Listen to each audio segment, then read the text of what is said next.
Hey guys, LevelCap here, and today I've got an episode of Mailbox, the series where you guys, the viewers, can ask me any question you want. You just leave it down below in the video comments section, and I will look through some of the top-rated comments, answer them here on the next episode of Mailbox. Before I get into those questions, I'd like to give a huge shout out to the Fifth Logic. This is the guy who animated my intro and outro videos. He's now done the branding for my YouTube banner, which is brand new for the new YouTube layout. He's given me a new Facebook and Twitter background image. They all look really nice, and he's given me a few other graphics that you'll be seeing in the near future on some potential website projects I've been working on. Anyway, the Fifth Logic has been doing a lot of intros for other YouTubers out there. If you go to his YouTube channel, he's got some really cool demos on there. This guy is just absolutely stunning with vector graphics. I recommend following him on Facebook or Twitter. He's pretty active on there, and he posts little bits of artwork here and there. So if you'd all like looking at nice graphic design, or you want to contact him for work, feel free to do so. All his stuff is linked in the video description, and so I recommend checking him out. Now on to the first section of Mailbox. The first discussion today wasn't actually submitted in the comment section, but I actually ended up getting into a good conversation with one of my fans outside of the comments area, and we had a really good talk about a new game concept. Well, it's not really a new game concept, but a new game concept for Battlefield. And it's something that we think would be really good, and it's something that I've actually thought about before, and I didn't realize that Red Orchestra 2 already has this game mode implemented, and apparently it works really well.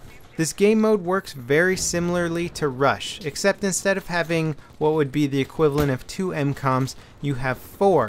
So each team controls 2 of those MCOMs, and they can attack the other team's MCOMs at will. There is no attacking or defending point in the match. It's basically kind of a free-for-all. So if one team manages to push forward on the other team and take their 2 MCOMs, then the map will transition into the next section where there's still a total of 4 MCOMs. The team that's getting pushed back always has the option to continuously push forward and take back their lost territory, and finally push back into the other team's objective area. To try and further simplify this concept, it's like a Rush-style tug-of-war match. So you don't have necessarily any attackers or defenders, but the game mode makes it so that there's always a consistent front line of battle. So you can have a very large, long map where you can fight on different areas of the map depending on how the battle progresses, but there's always going to be a front line where you feel like there's infantry, there's enemies, there's lots of soldiers you have to worry about. It's not so much like Conquest, where you can find yourself sort of running out in the middle of nowhere, capturing flags that aren't defended at all. So anyway, it's a really cool concept. I like it a lot, and I think it would make an excellent game mode for Battlefield 4 or any of the upcoming Battlefield games.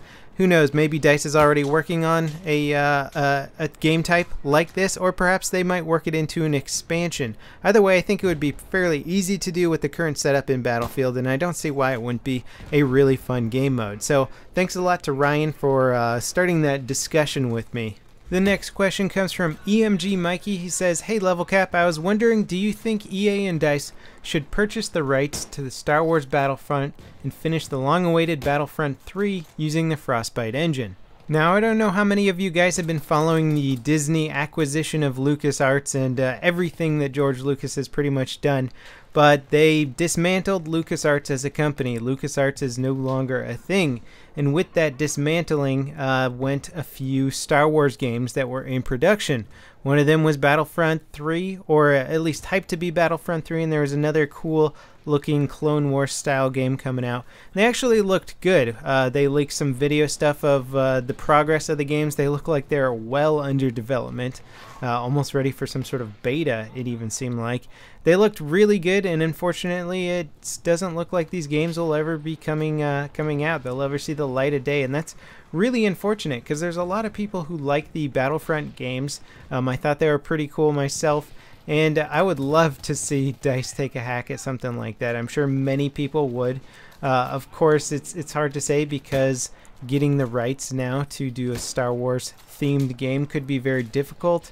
I know Disney might not be trying to go in the more violent direction with these games, so it's difficult to say if they're gonna let somebody make a shooter game out of Star Wars or not, but there's plenty of people out there who want it, so I would hope that Disney will either sell the rights to let somebody else make the game, or else they'll start a game development company of their own that's not afraid to get their hands dirty with some cool action shooters.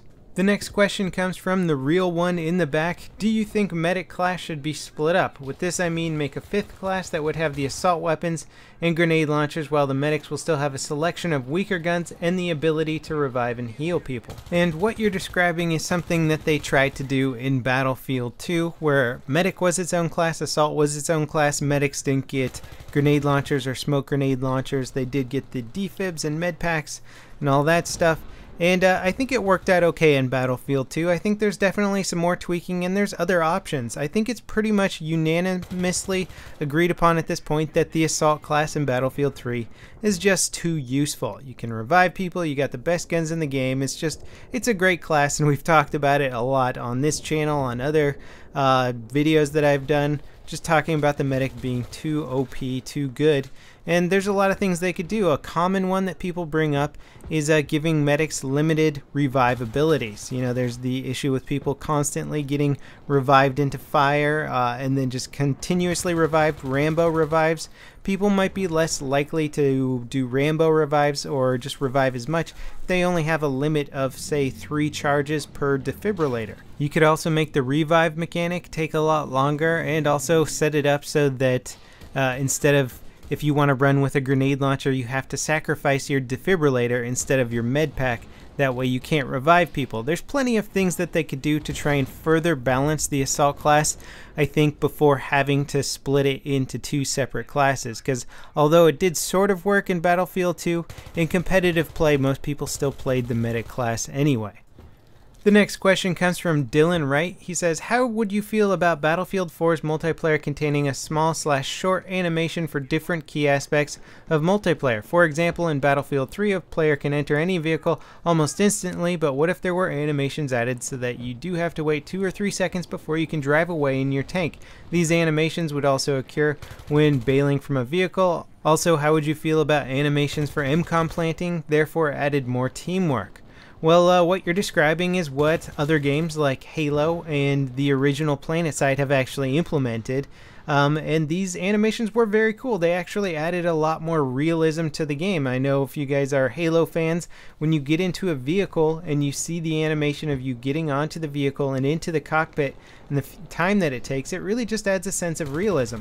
Halo's a very fast-paced game. I don't feel like the animation slowed down the gameplay, but they do add an extra element of skill needed to play the game. If you're going to hop out of a Jeep and capture a flag in Halo, you have to time that hop out just right. You can't just hit the out of your Jeep button precisely when you're on the flag. You have to time it so that you're starting to get out before you get to the flag. The better player you are, the better concept you have of how long it takes to get out of the Jeep, the more accurate you can be. Sometimes you can get out of the Jeep directly into a doorway as you're driving past it, which is a hard thing to do in Halo, but very easy in Battlefield. And I feel like adding certain elements of skill to any game can really enhance the play style and just enhance the realism. I think vehicle animations would be welcome in Battlefield for me personally, and they would make some of the stunts that you have to pull off in Battlefield a lot harder to do. Now, the big drawback of adding in vehicle animations is that it's a huge amount of work. It's not just animating one simple animation for how to hop into a vehicle.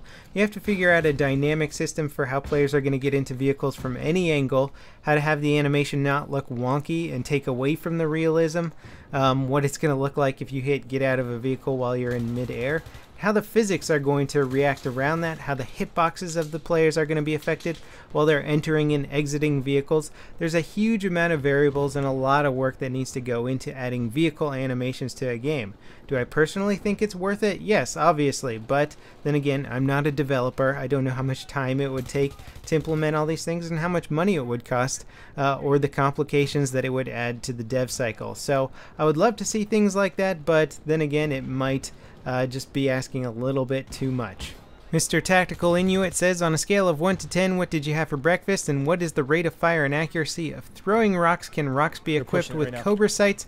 How is the screen real estate? Well, Mr. Tactical, in response, I would have to say 10 50 rocks per minute with a 1.0 accuracy. Can rocks be equipped with Cobra sights? Okay. Absolutely. And the screen real estate is very nice. Thanks for watching, guys. I'll see you next time. Don't forget to leave your comments and questions down below. And I'll see you next time. This is LevelCap signing off.